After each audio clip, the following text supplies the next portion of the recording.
Live NFL trivia every Wednesday night on Twitch at 9 p.m. Eastern.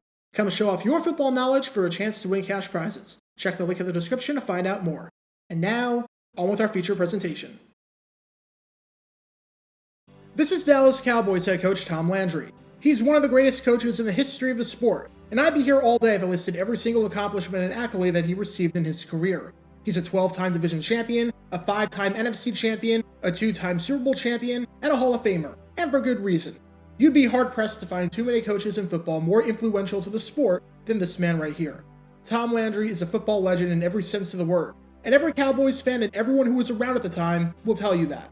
But of all the moments in his career, this one might have been one of the worst. Tom Landry coached in 36 playoff games throughout his career, and he never suffered a bigger loss than the one he had in the 1969 Divisional round against the Cleveland Browns. And part of the reason why the Cowboys lost the game? It was because of something that Tom Landry said about the Browns prior to the game that gave the Browns all the motivation that they needed. And the crazy part about all of it, the quote that became bulletin board material was a complete misunderstanding that was wildly taken out of context. And this is the story behind the craziest misunderstanding in the history of the divisional round. Before I talk about the comments made by Landry that sent the Browns into an absolute fury, we need some context to understand how both of these teams were doing heading into their playoff game against each other.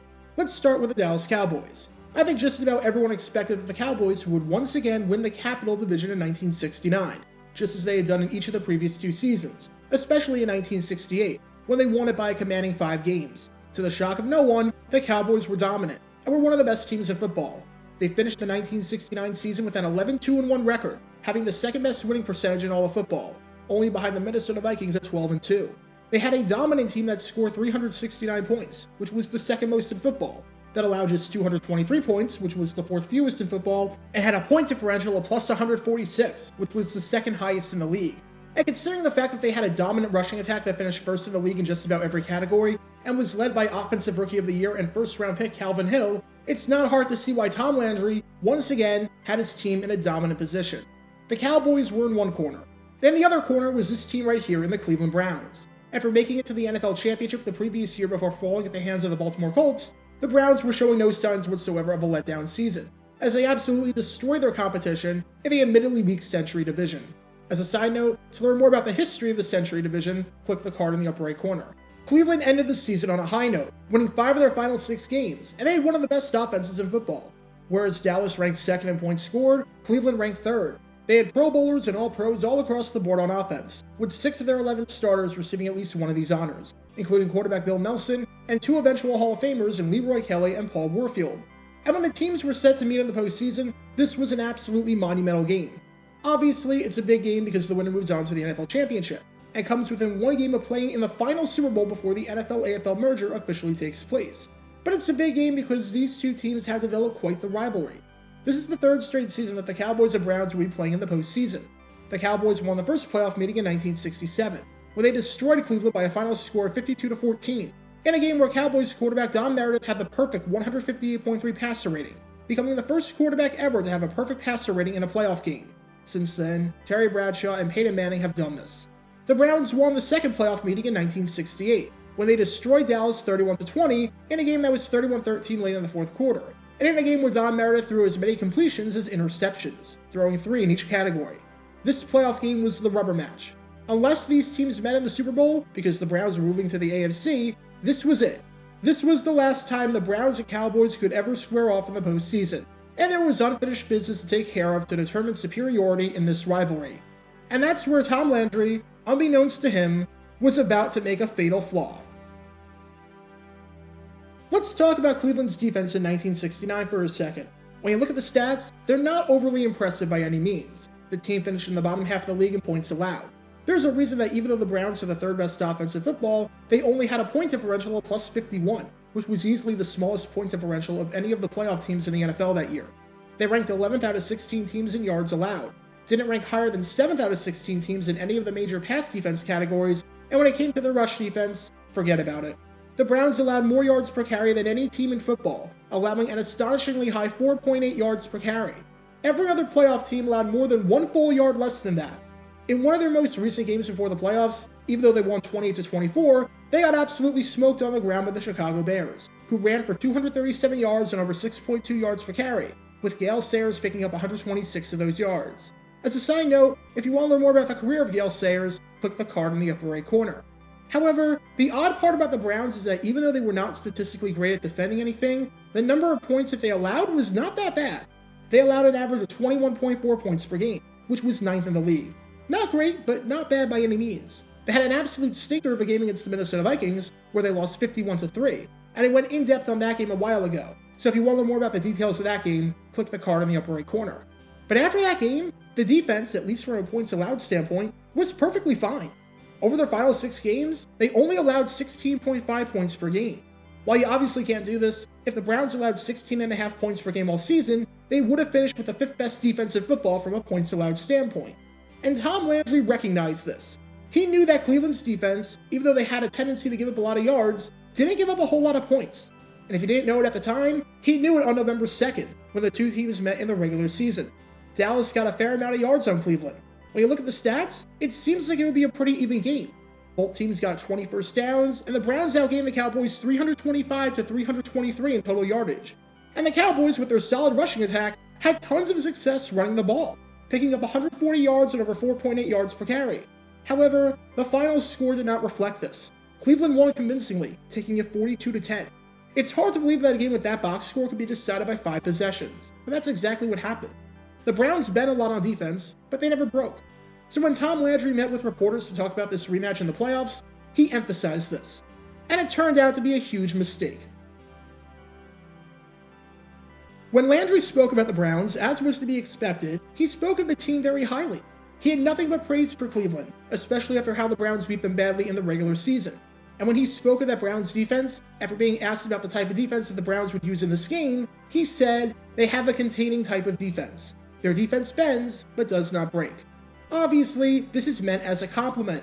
The Browns might give up yards and might give up some plays, but they won't allow points, and when it matters most, they'll step up and defend their goal line. There was nothing about this statement that was insulting, that was degrading, or that was disrespectful. Landry was complimentary of Cleveland's defense, especially after how they ended the season, and after how well they played by forcing 6 turnovers in the regular season meeting. However, if you ask Browns wide receiver Paul Warfield when he read Landry's comment in the newspaper that day, he stopped reading before the end of that final sentence. Either that, or he completely glossed over it. Either way, all that Warfield saw when he saw what Landry had to say on the Browns' defense was their defense bends. And at that moment, it became personal to him and became personal to the team. Warfield was a leader on that team. He's one of the greatest receivers of all time, led the league in receiving touchdowns the year before, and was named a Pro Bowler for the 2nd straight year in 1969. When he spoke, his teammates listened. He cut out Landry's quote about the defense bending, and put it on the blackboard for everyone to see. Then he wrote underneath it, "Rubber bands bend. Steel bands don't bend at all." He saw Landry's comment as complete disrespect, even though this section of the quote was taken wildly out of context, and was not at all what Landry was trying to get at. But for Warfield and the Browns, that was all the ammunition they needed. Not only did they have to win this one for themselves, but at this point, they had to win this one to stick it to Tom Landry.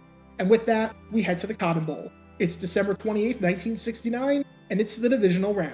The stakes are simple. The winner moves on to face the vaunted Minnesota Vikings in the NFL Championship and be one step closer to the Super Bowl. The loser goes home, and their season is over. And on this day, not only did Cleveland's defense not break, but they didn't bend either. Everything about this game was complete domination on the part of the Browns. Much like the last time these two teams met, Cleveland won this one in a blowout, and the final score did not reflect the actual outcome of the game. Because even though the Browns won 38-14 and prevailed by 4 possessions, since remember that the 2-point conversion did not exist in the NFL back in 1969, the game was not even that close. Cleveland led 17-0 at the half thanks to a touchdown run by Bo Scott and a touchdown pass by Bill Nelson to Milt Morin. They extended their lead to make it 24-0 in the third quarter after another touchdown run by Scott, and eventually led 38-7 at one point midway through the fourth quarter before a garbage time touchdown pass by Roger Staubach made it a more respectable, but still embarrassing 38-14 game. But for the purposes of our story, the main question was this: how did Cleveland's bend but don't break defense play? Well, they played lights out.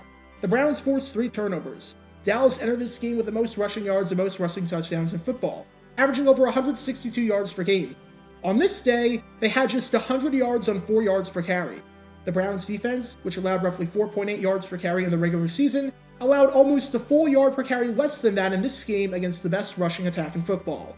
and they held Calvin Hill, who had the second most rushing yards in the league, only behind Gale Sayers, and even receiving some votes for MVP, to just 17 rushing yards. Dallas had just one run that went for more than 8 yards, and that came courtesy of Roger Staubach later in the game. If you take out the quarterbacks, then Dallas had just 67 rushing yards on 3.7 yards per carry. It was a fantastic performance by Cleveland up front. And in the passing game, they were superb as well. Craig Morton got the start and was absolutely atrocious. By the time he was yanked for Staubach, the Cowboys had just 73 net passing yards, with Morton getting sacked 3 times. Morton completed just 33% of his passes, going 8 for 24. He had 92 passing yards, no touchdowns, 2 interceptions, and a passer rating of 11.1, which is worse than if he did nothing but spike the ball into the ground on every single play. If you want to learn more about the career of Craig Morton, click the card in the upper right corner. But I find it hysterical that he finished the game completing 1/3 of his passes and having a passer rating of 11.1, and yet that comes nowhere close to his worst playoff game ever. Not by a long shot.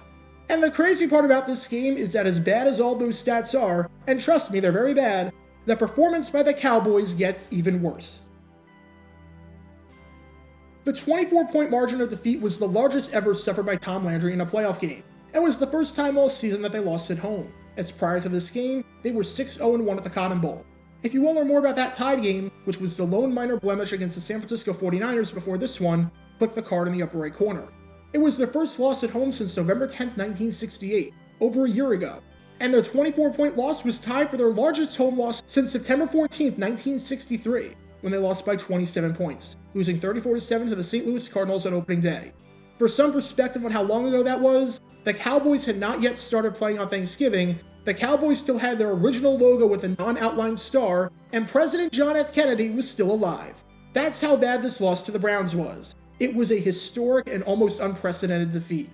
And the main ammunition that got the Browns to show up on this day? All it took was a massive misunderstanding.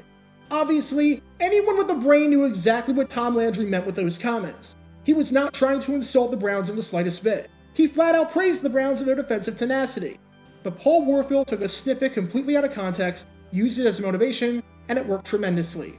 Prior to Cleveland's win in the 2020 playoffs against Pittsburgh, this game against Dallas was the last time the Browns won a road playoff game. And even though it was over half a century ago, to completely wipe the floor with Landry's Cowboys in their home stadium, it doesn't get a whole lot sweeter than that. Get your official Jaguar Gamer 9 merchandise by going to jg9shop.com, and be sure to like this video, ring the notification bell, subscribe down below if you haven't already, as it helps the channel out a lot, and be sure to check out Twitch every Wednesday night at 9 p.m. Eastern for your chance to play NFL Trivia and win cash prizes, link in the description below. If you want to see videos like this condensed down to 60 seconds, then follow me on TikTok at JaguarGator9, and subscribe to 60-Second NFL History on YouTube. To see highlight videos of players throughout the history of the NFL, subscribe to JG9 Highlights. Also, special thanks to all of our Patreon supporters for helping out the channel. Your support is greatly appreciated. See how you can become a patron and request future video topics in the description below.